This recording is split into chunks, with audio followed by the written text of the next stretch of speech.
Parlons un peu management. En quoi c'est une clé de voûte entre bien-être au travail et productivité? Regardons ça de plus près. À propos des managers, 90% des managers sont issus du rang et promus du fait de leurs compétences techniques ou de leur ancienneté.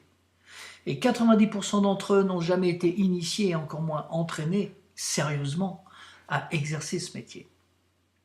Alors il y a une remarque à faire. En situation normale et sur un marché porteur, en général, cela suffit. L'homme porte en lui la compétence managériale.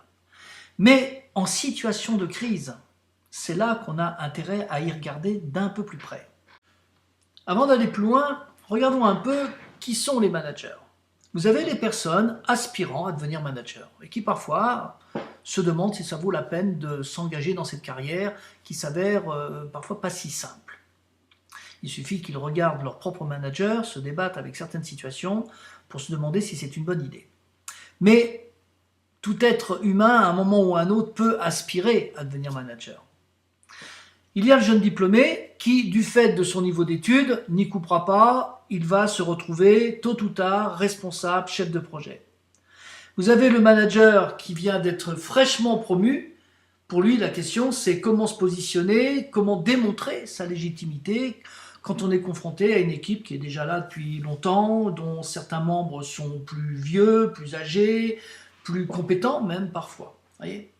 Et puis, la grande majorité, ce sont les managers expérimentés qui, malgré tout, sont confrontés aux réalités quotidiennes qui, elles, sont sous la pression du marché, sous la pression économique, ce qui a des grosses incidences sur la gestion des délais, la production elle-même, et puis parfois les différents problèmes qui peuvent émerger dus à ces tensions peuvent dégrader l'ambiance jusqu'au conflit.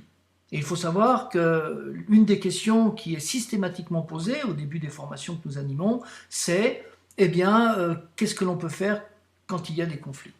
Alors, quel que soit le type de manager, quelle que soit son origine, il va être confronté à gérer un certain nombre de situations.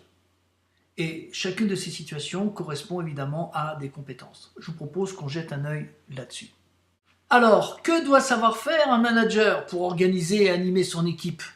Et vous avez vu qu'on parle de savoir-faire, pas simplement des données sur un sujet, mais des données qu'on est capable d'utiliser d'une façon concrète. Vous avez sur ce slide, vous avez d'une part une liste et de l'autre un schéma. Et dans ce schéma, vous avez cette partie-là, le couple action-communication. C'est un facteur très important et j'aimerais souligner un aspect. Beaucoup de personnes communiquent au travail comme à la maison à peu près de la même façon. Voyez-vous ? Beaucoup de managers ne communiquent pas différemment avec leurs collègues qu'ils communiqueraient avec leurs amis ou qu'ils communiqueraient avec leur famille. Sauf le degré d'affinité qui va changer. Or, j'aimerais attirer l'attention sur ce facteur. Pour mettre en place une mission, à la fois du côté du collaborateur et du sien, pour mettre en place un objectif, pour mettre en place un plan d'action, pour pouvoir animer tout ça dans le temps, pour pouvoir coacher les gens quand ça va bien, quand ça va pas bien, pour pouvoir tenir sa position de manager, on a besoin de passer à un niveau de communication supérieur. Mais comme on pense que ce n'est pas nécessaire, alors on ne fait aucun effort dans ce domaine et c'est précisément parce qu'on n'a pas le niveau de communication requis pour mettre en place ces facteurs que l'on a des difficultés. Et comme on ne sait pas que la cause de ces difficultés, c'est notre niveau de communication, on cherche ailleurs et on monte des usines à gaz. Voilà le premier point fondamental sur lequel je voulais attirer votre attention.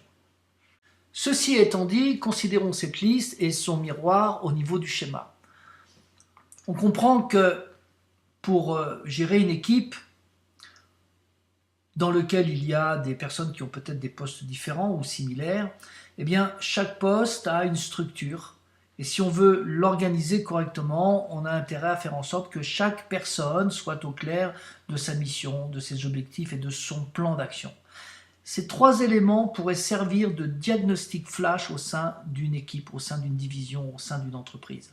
Il est extrêmement rare que les missions et les objectifs et les plans d'action soient parfaitement alignés et qu'ils aient fait l'objet d'une communication rationnelle et professionnelle pour s'assurer que les gens les comprennent et sont en parfait accord avec ça.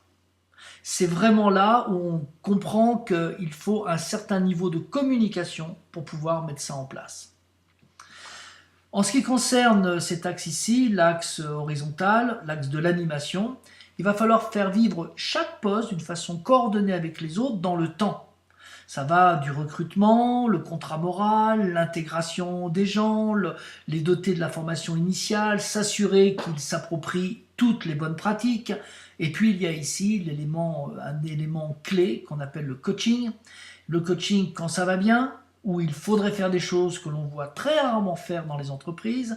Et lorsque ça va pas bien, il y a aussi des choses particulières et spécifiques à faire pour redresser la barre. Le but du jeu étant d'aider les gens à progresser et à acquérir la pleine maîtrise de leur poste, on comprend qu'à un moment donné, on devrait être vigilant pour les gens qui sont en phase de promotion. Donc, si l'on considère ces éléments, la façon dont ils sont organisés, et imaginons qu'ils soient parfaitement en place dans une équipe, on comprendrait que 90% des problèmes ne pourraient jamais persister très longtemps. Pourquoi? Parce qu'ils se trouveront toujours au carrefour de l'un de ces facteurs. Et quand les facteurs sont en place, on peut détecter les problèmes rapidement et on peut les gérer comme de simples situations. Et il y a même toute une quantité de problèmes qui ne peuvent même pas apparaître parce qu'ils sont pré-réglés, je dirais, par la présence et l'activation de ces facteurs. Alors, quand on a la chance de travailler avec un manager qui, même s'il n'a pas tout mis en place, en a mis une grosse partie, vous découvrez que les gens sont plutôt heureux au travail, que les équipes sont plutôt dynamiques et en même temps que les résultats sont au rendez-vous. Ce qui permet de conforter cette double maxime, quand les gens sont bien dans leur basket, ils produisent des bons résultats, c'est vrai, mais le moral dépend de la production. Quand les gens produisent des bons résultats, ils sont aussi bien dans leur basket. Et c'est tout là la difficulté du manager, c'est de concilier à la fois la dynamique humaine qui est liée à la motivation, etc., et à la communication, et la dynamique fonctionnelle qui est liée à la production et aux résultats. À ce stade, nous avons une question importante à poser. Est-ce que les managers sont formés à conduire ces actions ? Est-ce qu'ils sont formés à distinguer et mettre en place l'ensemble de ces facteurs? Je laisse la question en suspens. Considérons la formation universitaire et celle des grandes écoles. Elles sont centrées sur la transmission des compétences logico-mathématiques et non sur le leadership et les relations humaines. Pour preuve, parmi les managers, ceux qui ont le plus haut statut dans l'entreprise sont invariablement les contrôleurs de gestion. Alors évidemment, ces compétences sont transmises au travers de la formation continue. Alors imaginez, délivré sous forme de séminaire, sans préparation ni suivi dans la plupart des cas, de 2 à 3 jours pour couvrir le sujet du management. Et puis, quand on l'a fait une fois l'année dernière, on est plutôt assez content. Ce que je peux vous dire, c'est que des judokas formés sur cette logique ne dépasseraient jamais la ceinture verte, et encore. Eh bien, figurez-vous qu'il en va de même pour les managers. Comme je vous l'annonçais précédemment, considérons le problème des formations courtes sans entraînement continu. Et je dis bien sans entraînement continu. C'est une cruelle réalité qui est due à un défaut d'ingénierie. Même une excellente formation, et il y en a, de 3 jours, 4 jours, 5 jours, est presque inutile si elle n'est pas couplée avec son dispositif d'entraînement continu. Regardons et démontrons cette affirmation. Vous avez ici le potentiel. Vous avez ici la ligne de départ et elle va nous servir de référence. On démarre le programme d'une formation de 3 jours. Considérons une formation bien faite par un consultant qui connaît son boulot et qui va même accorder 30, 40, 50% du temps à du training sur quelques techniques fondamentales. Donc, du beau travail. Eh bien, qu'est-ce qui se passe après qu'on ait fermé la porte de la formation ? Qu'on rentre chez soi, qu'on passe un week-end et qu'on revient le lundi matin sur le lieu de travail. Eh bien, vous assistez à ce phénomène très connu, voyez-vous, qu'on appelle l'effet feu de paille. Voilà. Même les meilleurs ne peuvent pas résister au fait que les habitudes reprennent leur droit, le fameux cheval qui revient au galop. Et puis, après un mois, voilà, et qu'on on est amené à reconsidérer un peu cette formation, eh bien il en reste un petit quelque chose, voyez-vous. Et tout le monde s'est habitué à se contenter de ce petit quelque chose, alors qu'il y a bien eu ce phénomène, voyez-vous. On a bien ancré, mais pas assez solidement, un certain nombre de décisions, un certain nombre de comportements, voyez-vous. Et puis, comme on n'a pas fait d'entraînement continu, eh bien, petit à petit, les choses se sont effondrées. Alors que vous avez ici tous les faits de la formation, voyez-vous. Il n'est pas neutre, il est vraiment là. La seule chose que c'est un bon souvenir, dans le meilleur des cas. Alors que si on était prêt à investir un petit peu de temps et d'énergie, un peu d'organisation, qu'on utilise l'intelligence collective pour pouvoir assurer de l'entraînement continu sur les techniques qui ont été enseignées ici, et qu'on le fasse régulièrement et suffisamment longtemps, nous assisterions à ce phénomène-là. Voyez-vous? Et quand sur le terrain, un gars qui est ici rencontre un gars qui est ici, eh bien vous savez, il n'y a pas photo. Lui, il va faire ippon à chaque fois. Ippon étant gagné dans les scores de judo. Et en persévérant un petit peu, on peut espérer avoir un groupe de managers qui sont, par analogie ici, devenus des ceintures noires du management, alors que 90% des autres restent, hélas, au niveau de la ceinture verte, malgré leur potentiel. Et la formation continue telle que la plupart d'entre nous en avons suivi, hélas, a ce schéma ici. Donc ça vaut peut-être la peine de creuser un petit peu cette question. Eh bien, il est temps de regarder les choses en face. Quel est le vrai niveau de maîtrise des managers par rapport à l'ensemble de ces facteurs? Comment l'entreprise entraîne ses managers actuellement? Est-ce qu'elle les entraîne seulement? Eh bien, à l'évidence, la réponse est non. Or, si les officiers, les managers, ne sont pas soumis à un entraînement sévère, je dirais intensif, ils seront hésitants et inquiets au combat. Voyez-vous, c'est un principe qui est vieux de 2000 ans. Si les officiers ne sont pas entraînés, eh bien ils sont hésitants et inquiets au combat. Et c'est ce qui se passe. Et selon le style, on a des gens directifs, plutôt directifs, affirmatifs ou plutôt empathiques. Les gens directifs ont tendance, en situation de pression, à augmenter la pression, voyez-vous, et à parfois créer des tensions qui, dans certains cas, fonctionnent très bien, mais dans 75% des cas, génèrent des conflits, des ruptures de communication, ceux qui se retournent contre eux.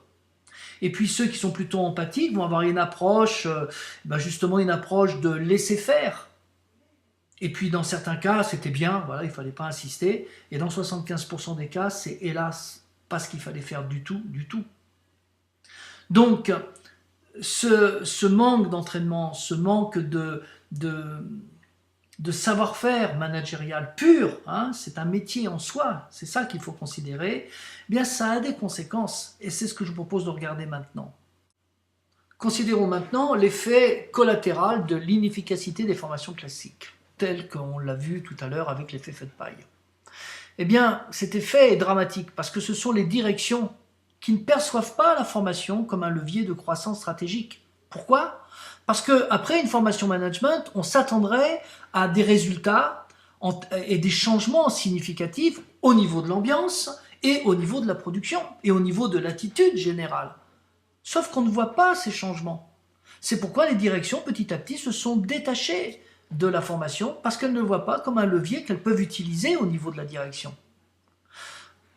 Maintenant, comme les effets en termes d'ambiance et les effets sur la production ne sont pas là, eh bien, et que le problème persiste, eh bien, on a tendance à compenser. Et comment on compense? Eh bien, on compense par du contrôle et encore du contrôle. Et c'est là que le contrôleur de gestion joue un rôle très important. Voyez? Alors, ce qu'il faut considérer également, c'est un autre effet pervers, c'est le fait que petit à petit, on se désensibilise à la souffrance au travail. On compense par des usines à gaz qui finalement ne font que masquer quoi? Un manque de savoir-faire managérial. Bien, maintenant qu'on a posé le problème, la question qui devrait venir, c'est peut-on résoudre ce dilemme et si oui, comment? Comment faire en sorte que l'ensemble du pool de management partage une bonne compréhension, s'approprie et intègre de façon durable les bonnes pratiques du management. Et ce, évidemment, dans le respect des hommes et des résultats. En restant très synthétique, les conséquences du manque d'entraînement sont la recurrence de deux types de problèmes. C'est des problèmes purement humains qui concernent la motivation des hommes et le climat de travail. Et puis, la deuxième récurrence, ce sont des problèmes qui sont liés à la qualité de la production et le respect des délais. Je pense qu'on pourrait s'arrêter ici pendant un quart d'heure et faire un atelier et de lister la quantité de problèmes qui appartiennent à ces deux catégories. Et on comprend que la motivation va aussi impacter sur la qualité et qu'une production qui a posé des problèmes va impacter la motivation et la communication. Laissez-moi vous dire que la solution repose sur une idée toute simple, peut-être trop simple. En fait, il suffit que l'entreprise mette en place un dispositif de formation dédié à ses managers avec un entraînement continu. L'objectif, des équipes plus motivées et dynamiques, une production améliorée et des délais plus facilement tenus. Regardons comment ceci peut devenir réel. Tout d'abord, il faut un référentiel de compétences. C'est-à-dire qu'il faut les modèles exacts qui permettent de mettre en place l'ensemble de ces facteurs. Et puis évidemment, si on a le modèle, il faut la bonne méthode d'entraînement. Et puis des supports pédagogiques qui vont avec. Et quand je parle de support pédagogique, c'est une fiche technique, une feuille de travail, ce n'est pas un livret de 42 pages. Et si on veut que les choses se mettent en place dans leur ensemble et qu'elles aillent jusqu'au bout, il faut mettre en place une organisation légère qui soit conforme à ses objectifs. Vous voyez, vous avez à l'intérieur du cadre, vous avez des petits bonhommes qui s'entraînent. Imaginons au bout d'un an, voyez-vous, ces personnes auront acquis de la compétence. Et puis, mettons là en face d'une personne qui s'est entraînée l'année dernière pendant 2 jours. À votre avis, qui va marquer les points? C'est à cette question fondamentale que nous sommes en train de répondre.